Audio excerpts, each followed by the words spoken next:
Sir यहाँ पर अगर आप देंगे तो यहाँ पर हमसे ये कहा गया है कि ओ ओडस एक्सिस के अबाउट अगर आप देखिएगा तो इस लूप को 180 डिग्री से रोटेट किया है।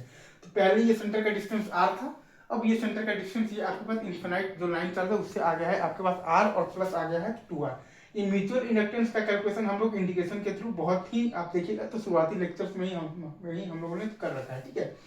फाइव इनिशियल है ये और फाइव फाइनल में एरिया वेक्टर के उल्टा हो जाने से ये माइनस आ गया है। तो डेल्टा क्यू हम जानते हैं कि डेल्टा फाइव बाई आर होता है, ये भी अपना बेसिकली फ्राइडे लॉ से ही डिराइव हो जाता है। यह बेसिकली ई बराबर माइनस जो होता है ना हमारे पास तो D five by D T उसी से ही आ जाता है।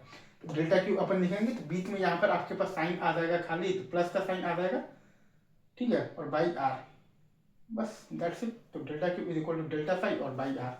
और आर के लिए ये फॉर्मूला है, तो आर प्लस जब 2r हो जाएगा तो r plus 2r minus r plus 2r का होल स्क्वायर माइनस आर मतलब कि आर आ जाएगा आपके पास स्क्वायर और plus mu naught into r minus under root of r minus r square. Obviously ये आपके पास तो डेल्टा फाइव है ना, तो इनटू आई और बाई आर आ जाएगा ऑब्वियसली, ठीक है।